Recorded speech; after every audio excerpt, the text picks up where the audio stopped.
दोस्तों, गौतम बुद्ध के जरिए हम आपको एक कहानी सुनाते हैं। चलिए शुरू करते हैं। एक बार जब उसका पसंदीदा कप टूट गया तो मां ने उसे बाजार से खुद जाकर एक अच्छा कप लाने को कहा। पहली बार राहुल को इस तरह का कोई काम मिला था।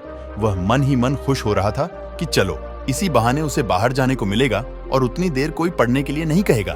वह पास के बाजार में पहुंचा और इधर उधर कप खोजने लगा। वह जो भी कप उठाता उसमें कोई ना कोई कमी होती। कोई कमजोर होता तो किसी की डिजाइन अच्छी नहीं होती। काफी खोजने पर भी उसे कोई अच्छा कप नहीं दिखाई दिया और वो मायूस लौटने लगा। तभी उसकी नजर सामने की दुकान में रखे एक लाल रंग के कप पे जा टिकी। उसकी चमक और खूबसूरती देख राहुल खुश हो गया और झट से दुकानदार से वो कप हाथ में ले देखने लगा। कप वाकई में बहुत अच्छा था। उसकी मजबूती, उसकी चमक, उसकी शानदार डिजाइन, हर चीज परफेक्ट थी। राहुल ने वो कप खरीद लिया और घर चला गया। रात को भी वो कप अपने साथ ले बिस्तर पे लेट गया और देखते देखते उसे नींद आ गई। वह गहरी नींद में सो रहा था कि तभी उसे एक आवाज सुनाई दी। राहुल, राहुल। राहुल ने देखा कि वो कप उससे बातें कर रहा है।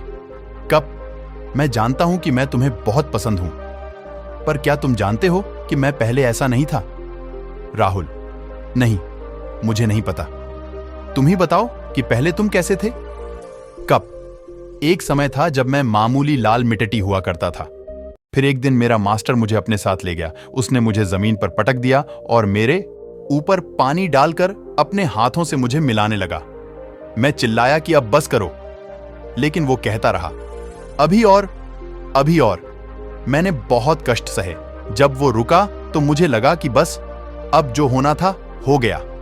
अब मैं पहले से काफी अच्छी स्थिति में हूं। लेकिन ये क्या? उसने मुझे उठाकर एक घूमते हुए चक्के पे फेंक दिया। वह चक्का इतनी तेजी से नाच रहा था कि मेरा तो सर ही चकरा गया। मैं चिल्लाता रहा, अब बस, अब बस। लेकिन मास्टर कहता, अभी और, अभी और वो अपने हाथ और डंडे से मुझे आकार देता रहा जब तक कि मैं एक कप के शेप में नहीं आ गया। खैर, सच कहूं तो पहले तो मुझे बुरा लग रहा था, लेकिन अब मैं खुश था कि चलो इतने कष्ट सहकर ही सही, अब मैं अपने जीवन में कुछ बन गया हूं, वरना उस लाल मिटटी के रूप में मेरी कोई वैल्यू नहीं थी। लेकिन मैं गलत था। अभी तो और कष्ट सहने बाकी थे। मास्टर ने मुझे उठाकर आग की भट्ठी में डाल दिया गया। मैंने अपने पूरे जीवन कभी इतनी गर्मी नहीं सही थी। लगा मानो मैं वहीं जलकर भस्म हो जाऊंगा। मैं एक बार फिर चिल्लाया, नहीं, नहीं, मुझे बाहर निकालो, अब बस करो, अब बस करो। लेकिन मास्टर फिर यही बोला, अभी और, अभी और कुछ देर बाद मुझे भट्ठी से निकाल दिया गया। अब मैं अपने आप को देखकर हैरान था। मेरी ताकत कई गुना बढ़ गई थी। मेरी मजबूती देखकर मास्टर भी खुश था। उन्होंने मुझे फौरन रंगने के लिए भेज दिया और मैं अपने इस शानदार रूप में आ गया। सचमुच उस दिन मुझे खुद पर इतना गर्व हो रहा था जितना पहले कभी नहीं हुआ था। हाँ, ये भी सच है कि उससे पहले मैंने कभी इतनी मेहनत नहीं की थी, इतने कष्ट नहीं सहे थे।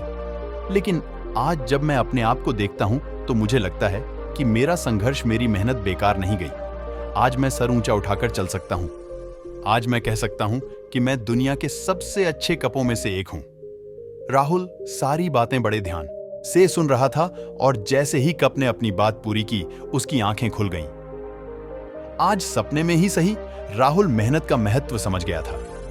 उसने मन ही मन निश्चय किया कि अब वो कभी मेहनत से जी नहीं चुराएगा और अपने टीचर्स और पेरेंट्स के कहे अनुसार मन लगाकर पढ़ेगा और कड़ी मेहनत करेगा।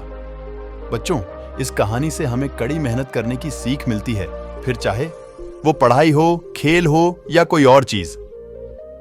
आपने सुना भी होगा। उम्मीद है आपको यह कहानी समझ आई हो, तो इसे लाइक और शेयर जरूर करें।